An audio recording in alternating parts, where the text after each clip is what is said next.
Welcome to Who Decides. This is going to be about decision making from 16 years old. And I will be giving you a brief overview of the changes that you might encounter around decision making when your child turns 16. My name is Stuart Mills and I'm an information officer at the Down Syndrome Association. So it's really important to help people to understand they have choices and can make decisions, and to facilitate this by providing opportunity and practice from early on and according to individual capability. And when doing so, you need to be thinking about where the individual person is in their development. And developing experience in people making decisions for themselves. It's a really important part of growing up and in making the transition from childhood to adulthood. And I'd really like to sort of stress at this point that as a parent, you will of course have been supporting and encouraging your child up to this point, usually without thinking about it, to make day-to-day decisions and then making decisions on their behalf where they're unable to do so. Until now, services and professionals in your child's life will hopefully have been ensuring that they have been at the centre of planning and that they've been included, consulted and supported to make choices and decisions. An example perhaps that you come across being annual reviews and transition planning from year 9. So I think at this point that I'd like to offer you some reassurance and say that the changes I'll be talking about can be seen in a sense as a continuation, a logical step, rather than a break with what has actually gone before. So your child will continue to be at the centre of decision making, and you will continue to support them to make decisions where they're able to. So I want to now talk about parental responsibility. When a person turns 16, it means that they gain certain new rights and that they get to have a say in some decisions that directly affect them. But it's important to stress that at 16, you are still regarded as a minor, and this is the case until you turn 18 and become an adult. So in this age bracket, 16 and 17, parents and guardians, anyone with parental responsibility for the person who has Down syndrome, still has legal responsibility for their welfare until they reach 18. Now, there is an exception to this, and this will be quite rare, where the state has non-parental responsibility, and this will usually happen for safeguarding reasons, but this is a rare occurrence. So I will be talking a little bit more about parental responsibility further on in the webinar, specifically when I look at health and education issues. Now, you'll see on screen that there is a definition there of parental responsibility, and this has been taken from the Children's Act 1989. And the Act defines responsibility as all the rights, duties, powers, responsibilities and authority which by law as a parent of a child has in relation to the child and his property. Now, what I will be talking about, decision-making post-16, actually sits alongside parental responsibility. So there is some nuance, and I will be sort of drilling down into that further on in the webinar. I'm going to now talk about the Mental Capacity Act, or the MCA for short. And this was brought into being in 2005 and enacted fully in 2007. And the Act covers England and Wales. Now, I want to sort of stress at this point that I'm not a legal expert. You will find much more detailed sort of explanations of the Act online in the Act itself and in the Code of Practice, as well as other resources. And I will refer to the Code of Practice again further on in the webinar and give an explanation as to what that is. So the Mental Capacity Act, the MCA, is basically the legal framework which promotes and safeguards decision making. And it covers everyday small decisions and some of the bigger life decisions, like where to live, for example, or consenting to medical treatment. But it doesn't cover certain personal decisions. So the Act does not cover marriage, decisions about marriage, civil partnership, divorce, voting, sexual relationships, and adoption. And the Act really takes a very common sense approach to issues of decision-making capacity. And really at the heart of the Act is the idea that people need to be supported to make their own decisions where they're able to, and that their interests are protected in situations where they can't make a specific decision. Now I'm going to look at what actually changes in terms of decision making when someone turns 16. So when someone reaches 16, there is a presumption of mental capacity. So it will be presumed that people are able to make decisions for themselves unless the evidence suggests otherwise. So what you will be seeing is changes in interactions between your child and professionals and outside bodies. And I guess the big change that you will see is that health and social care professionals and other practitioners who are providing care and support to your child will work on the basis that your child is able to make decisions and give consent for themselves unless this is shown not to be the case. So, I will stress that the big change you're likely to see is in terms of interactions with the outside world and professionals with whom you're dealing and who come into contact with your child. So you may encounter situations where other people, professionals, may need to make a decision on your child's behalf if parental consent, about which I spoke earlier, is not appropriate in that specific instance. Now, any decision that is made on the part of another person must be made in their best interests. And that is the case for whoever is making that decision on the part of another person. And if you are called upon to make a decision in someone's best interests on their behalf, you have to follow the process that's laid down in the code of practice that accompanies the MCA.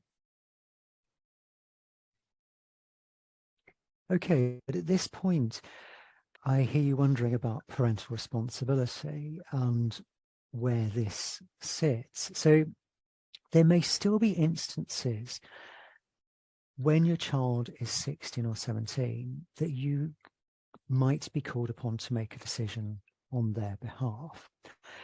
So the MCA Code of Practice states that a person with parental responsibility for a young person is generally able to consent to the young person receiving care or medical treatment where they lack capacity under the MCA in the young person's best interests. So it is recognised that situations may arise where the person with parental responsibility is called upon to make a decision on the part of the person who's 16 or 17 years old. So what is mental capacity? And I've referred to this already. Now, mental capacity essentially means a person's ability to understand and make a decision at the time it needs to be made.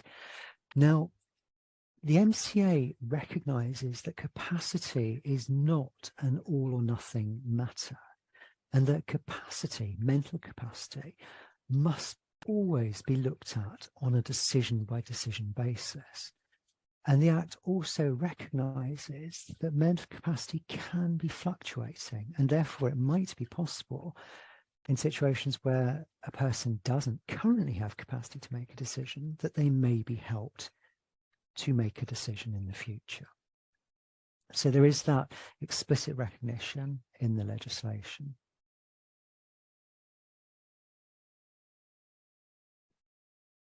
And as I just said, so support can be given over time to help someone to gain capacity to make a specific decision. If there's ever a concern about an individual's capacity to make a specific decision, an assessment of capacity should be carried out to test that. So, who does the MCA apply to? And as you will have gathered from what I said earlier, it applies, most of the Act actually applies to young people who are aged 16 or 17 years who lack capacity to make specific decisions. There are a few exceptions, and it also applies to everyone who is involved in the care, treatment and support of people aged 16 and over living in England and Wales who are unable to make specific decisions for themselves, or using the jargon, who lack capacity. Now, as I said, the MCA, which is the focus of this webinar, applies to England and Wales only. Now, there is equivalent legislation in Scotland and Northern Ireland. And in Scotland, this is the Adults with Incapacity Scotland Act 2000. And in Northern Ireland, it's the Mental Capacity Act, Northern Ireland 2016. Now, the legislation is broadly similar in approach to the Mental Capacity Act, and it also, in Northern Ireland and Scotland, their legislation broadly shares the same underlying principles as the Mental Capacity Act, and I will be talking in more depth about the principles later on in the webinar. But I would like to stress there are some differences in the legislation according to where you live in the UK.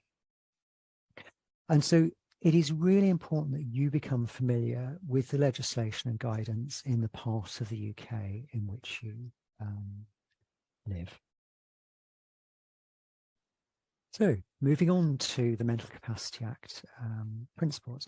Now, the MCA is underpinned by 5 key, if you like, and I just sort of talk these through. So the first principle is that there should always be an assumption that a person has capacity to make a decision unless it is proved otherwise. Now, this is a really positive thing because it means that there can never be assumptions made that someone lacks in capacity. So you can't make a blanket assumption about capacity. You cannot just assume that a person is incapable of making any decisions at all. Each decision is always looked at on a case-by-case basis. And actually, this is really positive for people who have Down syndrome, because we know that historically, people may not have been listened to. They may not have been given the opportunity to make decisions. Principle 2 is that all practical steps must be taken to support and enable someone to make their own decisions. Now, on DSA's helpline, we often come across, we're often sort of contacted by people who are worried that somehow the legislation means that they're not able to support somebody to make a decision because that might be impinging on their legal rights.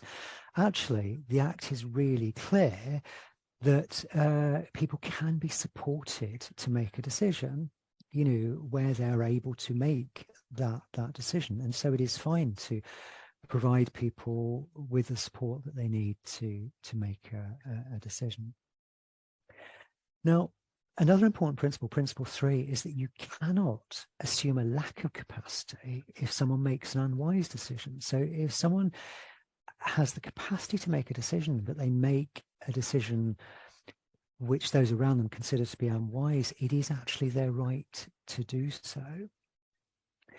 Now, as I said earlier, principle 4 is that any decision made on behalf of another person, whoever is making that decision, must always make the decision in the best interests of the individual, in this case, the person who has Down syndrome. a decision can never be made in anyone else's best interest within that equation. It always has to be about the best interest of the individual who has Down syndrome in this instance. And when you are looking at what the best interests might be of the person, and in terms of when you're making a decision on their behalf, where they lack capacity to do so, you must also consider what is the least restrictive option when you're thinking about making a decision. So any action you take on someone's behalf in terms of decision making, you need to be thinking about what is the least restrictive option in terms of their more general legal rights. So that's a sort of brief run through the 5 principles. And I just wanted to quickly say that is one of my favorite photos, and we actually use that on a number of resources. So moving on to the code of practice, which I have mentioned previously. Now, I would advise you to download a copy of the MCA Code of Practice if you are living in England or Wales, and that can be done at the gov.uk website. And the Code of Practice really is your guide about how the Mental Capacity Act works in practice on the ground and how it should be applied. And it contains lots of useful information about how to act in someone's best interest when they can't make a decision, and also about how to work together and so avoid disagreements and the need to resort to the law. So when you're sort of looking at what someone's best interest might be, it has a lot of very good guidance about how to work with other parties in the situation, to decide what might be in the person's best interest and how to avoid disagreements without resorting to the law. And I'd like to sort of specifically draw your attention at this point to chapter 12 of the MCA, as we are talking about this 16 and 17-year-old age bracket, because that is the chapter that specifically looks at how the Act applies to children and young people. So now moving on to how capacity is assessed. Now, the test of capacity within the Mental Capacity Act is twofold. So first of all,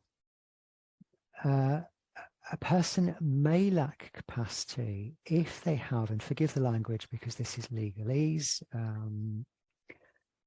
but the Act says that a person may lack capacity if he or she has an impairment of mind or brain.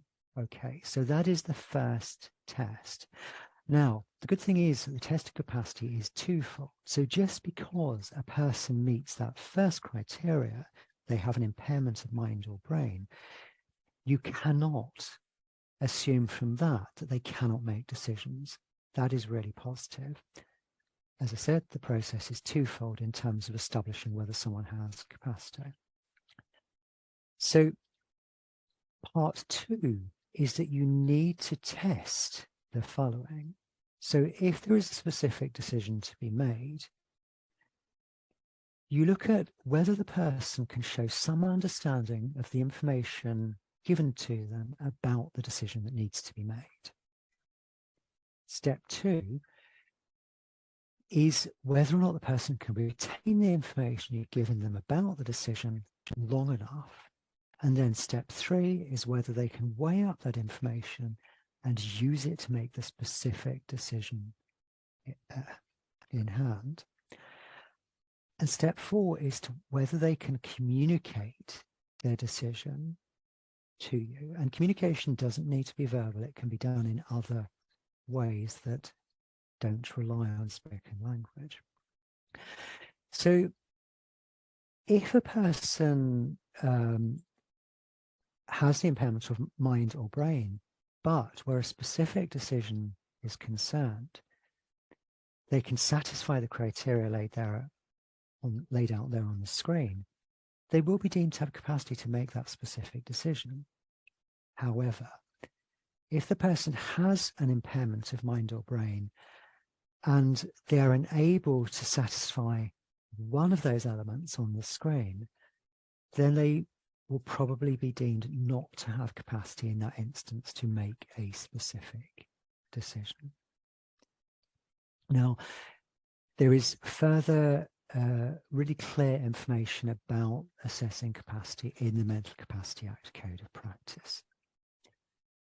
Now, I've mentioned best interest several times, and I thought it might be useful to go into a little bit more detail about what that means. So I know I have made this point before, but I think it needs to be repeated that any decision made on behalf of someone else must be made in the best interests of that person, and what that means is set out in the Code of Practice. And as I said earlier, this will apply to whatever the decision is, be that a big or small decision, and it applies to whoever is making that decision on behalf of the person, in this case, who has Down syndrome.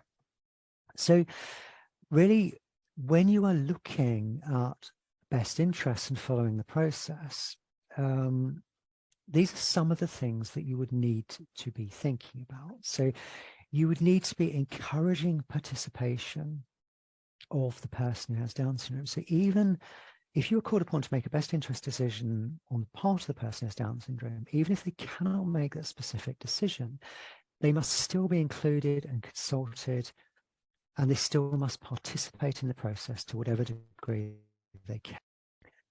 You must sort of find out the views of that person, you know, any views or wishes that they've expressed in the past. You must consult others who know that person very well and who might hold relevant information to the decision that needs to be made. You need to identify all of the circumstances that might be relevant to that decision that needs to be made. And you must avoid discrimination. You must avoid making assumptions about that person in this situation.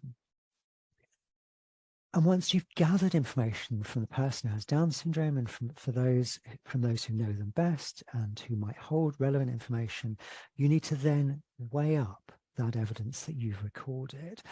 And when you finally come to the point where you need to make that best interest decision on the part of the person, you need to be mindful of not restricting their general rights. As I said, you need to be looking at the least restrictive option in terms of the decision that needs to be made on their behalf. And as I said, if you want further information about this, it is laid out very clearly in the Code of Practice.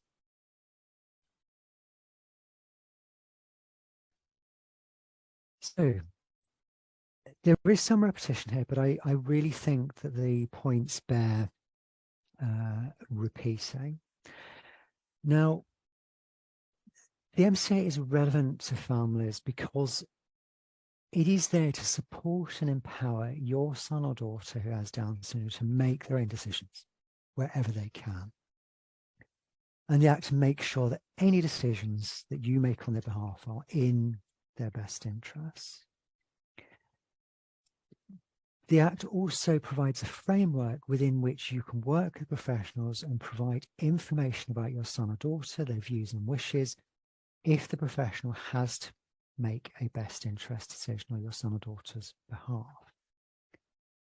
And the Act ensures that your son or daughter is included where decisions are made on their behalf. So there is very much a person-centered approach.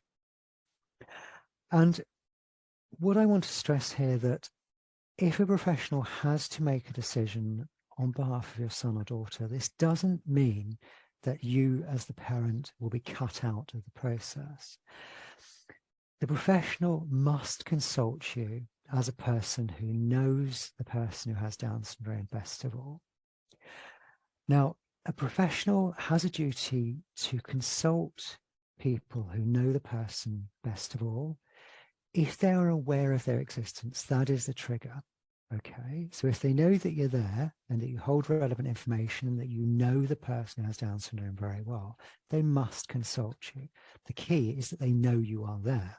So a simple action you can take when your son or daughter turns 16 is to actually write to the professionals in their life, that could be the GP, the social worker, and say, to make them formally aware of your existence. And just the note just really needs to say that you are aware that you have a right to be consulted if a best interest is made by a professional on behalf of your son or daughter.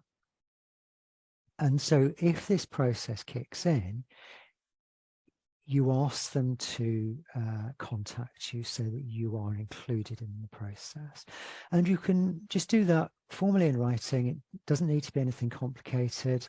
And you just ask that that note is put on your son or daughter's file so they are aware that if a best interest decision needs to be made by a professional on your son or daughter's behalf, that you are contacted and consulted and included in the process. Okay.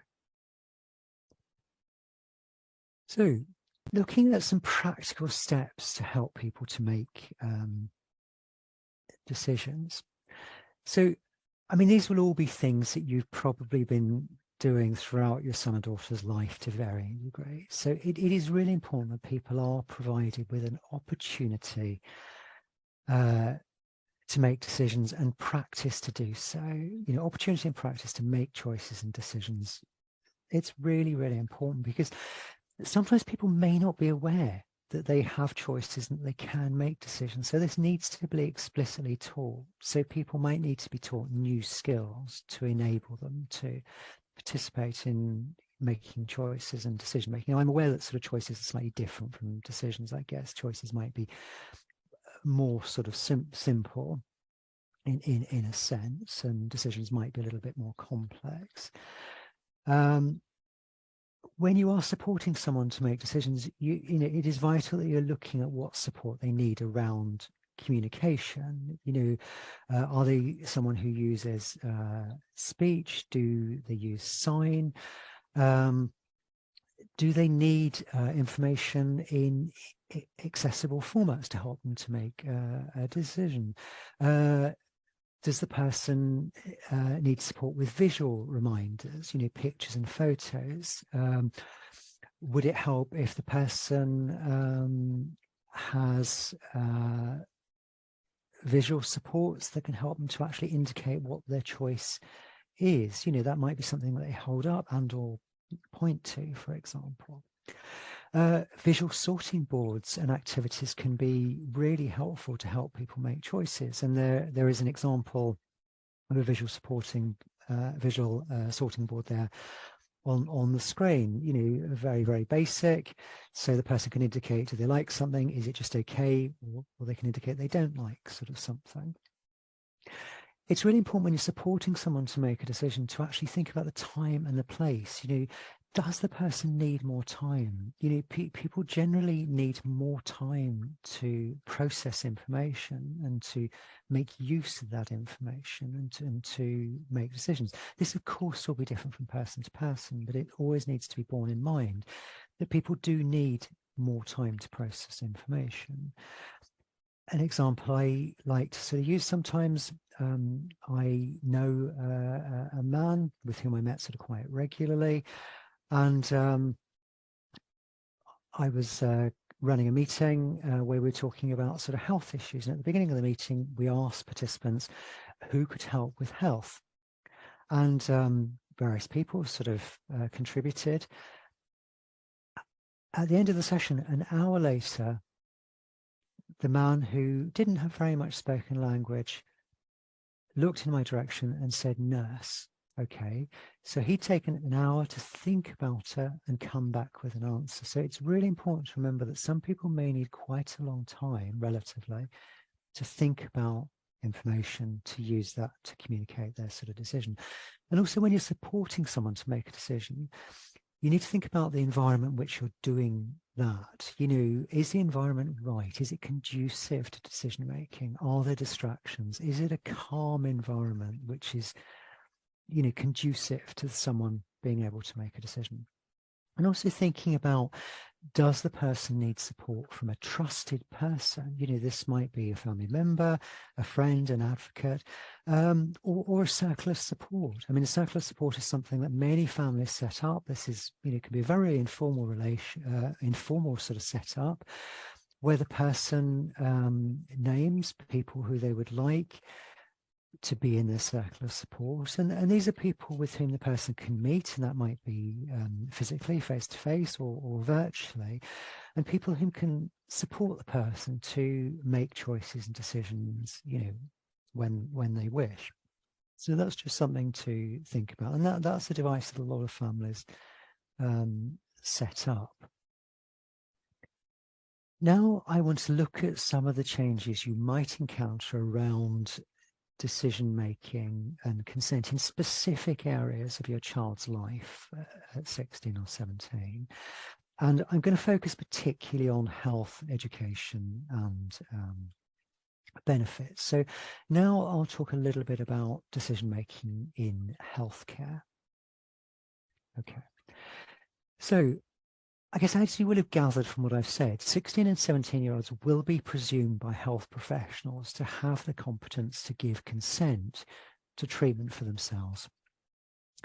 The Medical Capacity Act Code of Practice does list some rare procedures where capacity is not automatically assumed, but these are very rare, and I won't go into these scenarios here, but you can take a look at the Code of Practice for those exceptions where capacity is not assumed. So in most instances where there will be an interaction with a health professional, they will have to assume, according to law, that a 16 or 17-year-old has capacity to make a decision and that they have the competence to give consent to treatment for themselves. So parents cannot override consent or refusal from a competent 16 or 17-year-old. And neither can parents consent on behalf of their competent 16 or 17-year-old. Now, just to be explicit, what I'm saying applies to people who have Down syndrome who are within that age range. However, the Department of Health is very clear that it's good practice for young people to be encouraged to involve their families in decisions about their care within this age group, unless it would not be in their best interest to do so. Okay.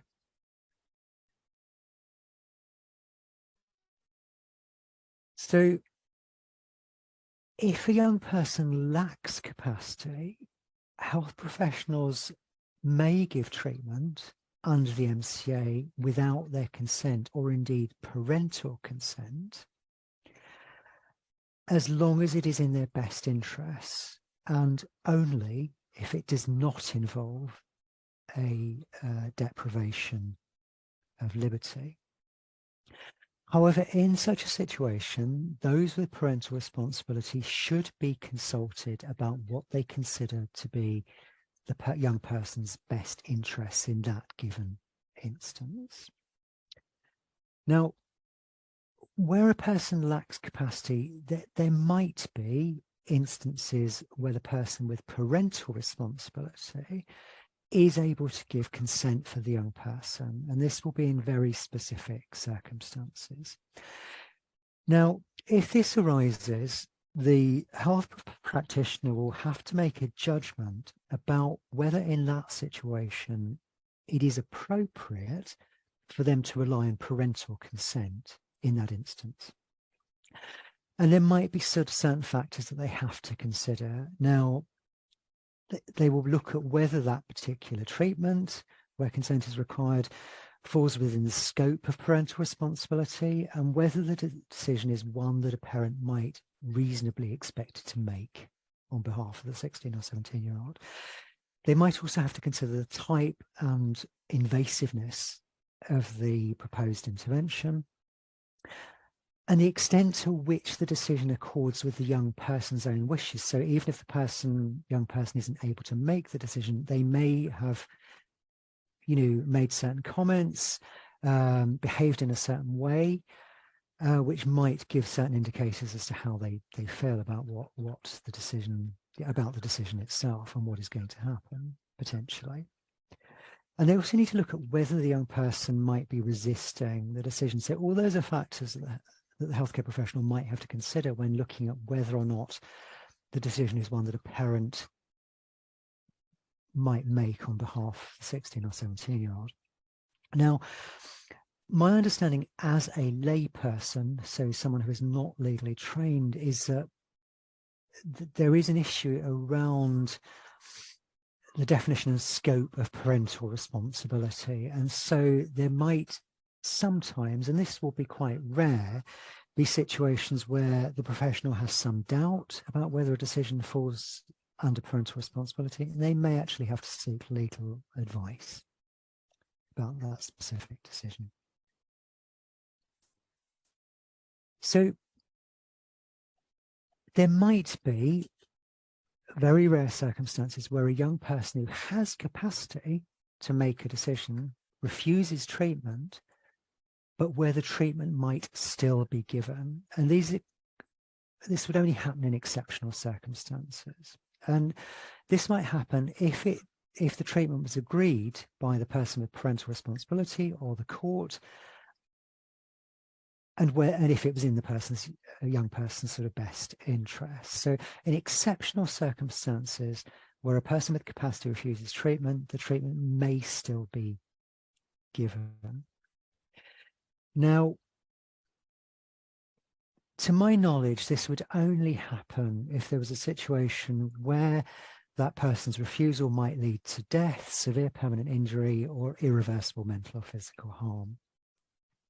And it is in this way that young people do not have the same legal status in terms of decision-making as adults. So there may be instances where that young person with capacity who refuses treatment, that their decision is overridden. Okay, but this is very, very rare, I believe. Okay, so I thought it was important to actually give you a case study to make it real in a sense on as to how this might play out in a health scenario. So here we have a case study which I've taken from the Mental Capacity Act Code of Practice. Now, this case study involves Mary, who is a young person who has Down syndrome, and her mother wants her to have dental treatment that will improve her appearance. But the dental treatment actually is not otherwise necessary. So the dentist has to look at whether Mary has capacity to agree to the treatment and to think about what would be in her best interest. So in this instance, the dentist decides that Mary is unable to understand what is involved or the possible consequences of the proposed treatment, and that therefore, in this instance, Mary lacks capacity to make this specific decision. So the dentist does note, however, that Mary seems to want the treatment. So as I made very clear earlier, that even if a person lacks capacity, their views, wishes, etc. must still be taken into account, and they must be included in the best interest process.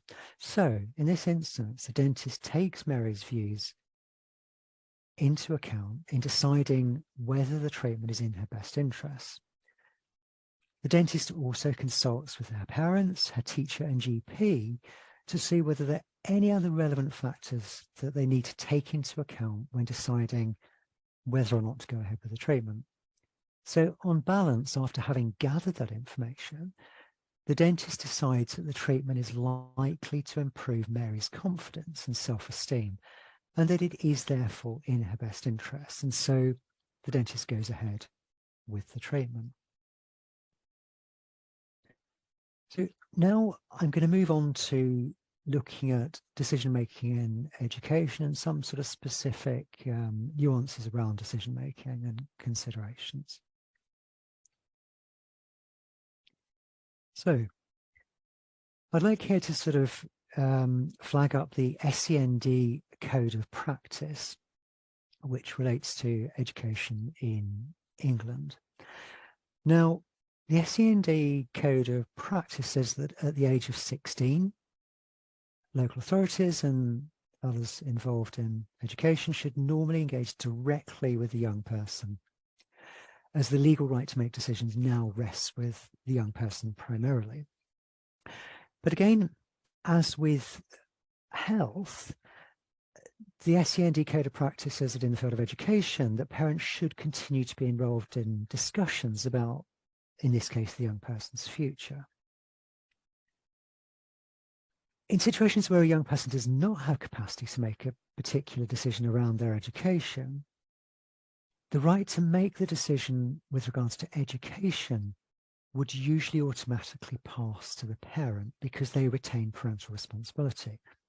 So here is an example where parental responsibility becomes relevant and appropriate.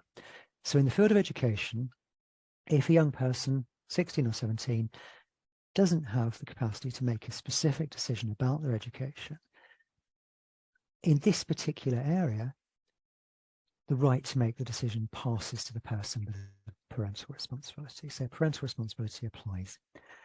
And again, as with the other areas of life about which I've talked, even if the young person cannot make that decision about their education, they still need to be involved as far as possible and their views sought. Now, my colleague in Wales assures me that the situation in Wales is pretty much the same in terms of decision-making in education. And the relevant legislation is the Additional Learning Needs Wales Act 2018. And he tells me that it's very much a case of, person-centered approaches. And as the young person gets older, it's the voice of the learner that becomes much more important and a key central in terms of decision making. So very much a sort of similar situation in Wales. But I would suggest you take a look at the Additional Learning Needs Wales Act that I mentioned in the accompanying guidance. So it's important to know that it is fine in the realm of education for young people to actually ask for support and help. And this accords with what I said about people being supported, to make decisions and that being recognised within the NCA. So in the field of education, it is absolutely fine for young people to ask for parents to help them by attending meetings, filling in forms, or receiving correspondence on their behalf. And actually, a young person can ask a parent or parents to act as a representative for appeals to tribunal. And if the young person has capacity to bring an appeal to tribunal themselves, then that would be done in the young person's name, but the parents can assist with this. So, that is explicitly recognised within the SEND Code of Practice. If the young person lacks capacity, an appeal to the Education Tribunal can be brought by the parent as an alternative person acting in the young person's best interests. Now I will just sort of talk a little bit about benefits. Now this is going to be quite brief, as this isn't something that I deal with on a regular basis. And we have an excellent specialist advisor, Helen Wild, who's kindly provided this information. And Helen can be contacted via DSA's helpline, and she will advise around any issues pertaining to benefits. But I will sort of just briefly say, with regards to decision-making and benefits, so if a person is unable to act for themselves from the age of 16, the DWP or the Social Security Agency in Northern Ireland will appoint somebody who is age 18 or over to act on behalf of the person. Now, this will usually be a parent, and the title that the person will be given by the DWP or Social Security Agency will be appointee. So you can be nominated as an appointee to manage someone's benefits. Now, what will usually happen is that the DWP will write to families at some point in the 6 months leading up to their child's 16th birthday. And 16 is actually where PIP, Personal Independence Payment, starts. Now, apparently the PIP forms actually ask whether or not the person filling out the form would like to be named as the appointee for their son or daughter. And appointeeship gives the holder authority to deal with the benefit and any administration and forms relating to that benefit. But that is all it grants. It doesn't give you wider legal authority to deal with someone's finances. It just gives you formal legal authority to deal with their benefit, administration, and form filling. What usually happens apparently is that DWP may call to just check the sort of situation before they name an appointee. But my colleague Helen says that usually they will err towards granting appointeeship to the parents of young people who have Down syndrome. And if appointeeship is granted for one benefit, this is usually extended to all benefits except housing benefit. And the DWP or the Social Security Agency will usually review appointeeship approximately every 8 years or so. I just wanted to sort of mention as well child trust funds at this point, and many of you will probably sort of have a child trust fund in place. And I just wanted to flag up that if you do have a child trust fund in place and you believe that the person, your loved one, your son or daughter, lacks capacity to decide what happens to that child trust fund when they turn 18, that you will need to get formal legal authority to manage that for them in the same way that you would need formal legal authority to make any other financial decisions for a person who lacks mental capacity.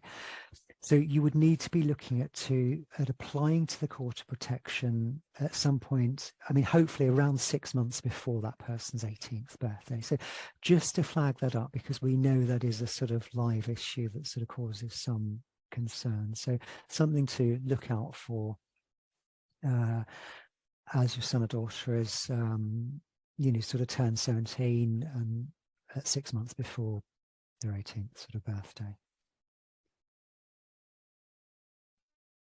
Okay, now coming towards the sort of end of the webinar. So I wanted to flag up some DSA resources that are relevant to decision making. We have a general resource for supporters, which is about making everyday financial, health and welfare decisions post-16. All of these resources are free to download at our website. We have a quick guide called Supporting Me to Make a Decision, which is basically an aid memoir which will help you to gather information and to think about what might help an individual to make a specific decision. So it looks at sort of what information might the person need, how they might be supported to make a decision. Our Listen to Me resources may be useful in terms of supporting choice and decision making. There is one around childhood communication, and this contains a sorting board of the type that I illustrated earlier on the supporting people to make decisions slide. This is free to download and contains an example sorting board, along with, if you print it out, sort of cut out cards that people can use to place on the sorting board to indicate choices. And the Listen to Me Growing Up resource is about supporting people around choices that they will be making around 13 plus transition so to think about what they want to do in the future. So that helps decision making around 13 plus transition. We have an easy read publication which is available to download along with all of our other easy reads on DSA's website about making choices. And I wanted to flag up our Supporting Emotional Wellbeing resource for parents and supporters. This resource contains a lot of information about supporting various aspects of wellbeing in people, including supporting people to have agency and to make choice and decisions. And it sort of talks about why this is important and what might be helpful in supporting people around choice and decision making. So I would urge you to download that resource. It's incredibly useful, and it is accompanied by a set, although not directly relevant in this instance, it is accompanied by a whole range of accessible resources around emotional wellbeing that can also be freely downloaded. Now, there are lots of other excellent resources out there that have been produced by other organisations. These are just two that have caught my eye recently that I wanted to flag up. Paradigm has produced a practical guide to supporting someone to make a decision, and that is excellent, really, really comprehensive, free to download. And the Council for Disabled Children has a decision-making toolkit, which is there to support young people with SEND to make their own decisions and to be engaged in the best interest decision where they're unable to make a specific decision. So thank you very much for listening. That is the end of the webinar. If you have any sort of questions or concerns about the issues that have been covered in this webinar, you can call DSA's helpline. The number is there on screen. We will be very glad to answer questions and to assist in any way that we can. You can also email any questions to us using the email address given there. Thank you very much for listening.